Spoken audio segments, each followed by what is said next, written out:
ಎಲ್ಲರಿಗೂ ನಮಸ್ಕಾರ. ಯೋಗ ಮಹೇಶ್ಕರ್ ಯೋಗ ಚಾನೆಲ್ಗೆ ನಿಮ್ಮೆಲ್ಲರಿಗೂ ಸ್ವಾಗತ.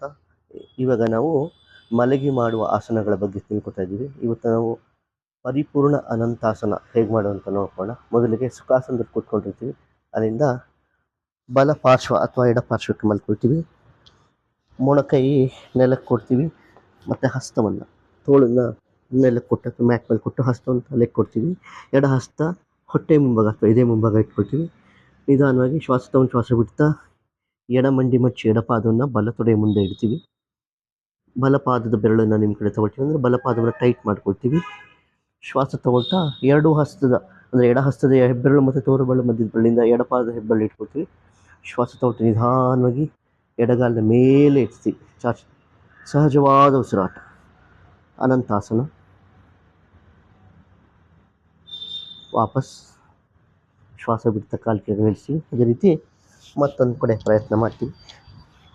ಎಡ ಪಾರ್ಶ್ವಕ್ಕೆ ಮಲ್ಕೊಳ್ತೀವಿ. ತೋಳನ್ನು ನೆಲಕ್ಕೆ ಮ್ಯಾಟ್ ಮೇಲೆ ಕೊಡ್ತೀವಿ. ಹಸ್ತವನ್ನು ತಲೆಯ ಭಾಗಕ್ಕೆ ಅಥವಾ ಕಿವಿ ಭಾಗ ಎಡ ಭಾಗಕ್ಕೆ ಕೊಡ್ತೀವಿ. ಶ್ವಾಸ ತಗೊಂಡು ಶ್ವಾಸ ಬಿಡ್ತಾ ಬಲಪಾದವನ್ನು ನಾವು ಎಡ ತೊಡೆ ಮುಂಭಾಗ ಇಡ್ತೀವಿ. ಎಡಪಾದ ಬೆರಳು ನಿಮ್ಮ ಕಡೆ ತೊಗೊಳ್ತೀವಿ. ಬಲ ಹಸ್ತದ ಹೆಬ್ಬೆರಳು ತೋರುಬೆರಳು ಮಧ್ಯದ ಬೆರಳಿಂದ ಬಲಪಾದ ಹೆಬ್ಬೆರಳು ಇಟ್ಕೊಳ್ತೀವಿ.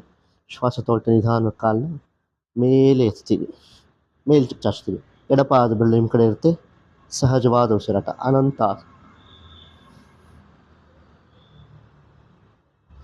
ವಾಪಸ್ ಶ್ವಾಸ ಬಿಡ್ತಾ ನಿಧಾನವಾಗಿ ಕಾಲನ್ನ ಕೆಳಗೆ ಇಳಿಸ್ತೀವಿ. ಈ ಆಸನವನ್ನು ನೀವು ಗಮನಿಸಿದ್ದೀರಿ.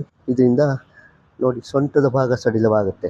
ಮುಖ್ಯವಾಗಿ ಸೊಂಟದ ಮತ್ತು ಗುಹ್ಯ ಭಾಗ ಅಂತೇನಿರುತ್ತೆ ಅದು ಪೂರ್ತಿ ಸಡಿಲವಾಗುತ್ತೆ.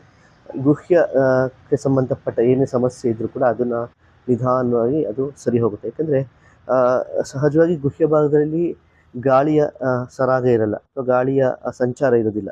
ಹಾಗೆ ಅಲ್ಲಿ ಅನೇಕ ಸಮಸ್ಯೆಗಳು ಬರುವಂಥ ಚಾನ್ಸಸ್ ಇರುತ್ತೆ, ಅವಕಾಶ ಇರುತ್ತೆ.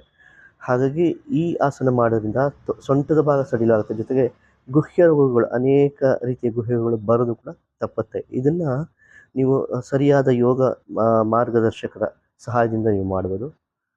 ನಮಸ್ಕಾರ. ಯೋಗ ಮಹೇಶ್ಕರ್ ಯೋಗ ಚಾನಲ್ ನೋಡಿ, ಲೈಕ್ ಮಾಡಿ, ಶೇರ್ ಮಾಡಿ, ಸಬ್ಸ್ಕ್ರೈಬ್ ಮಾಡಿ.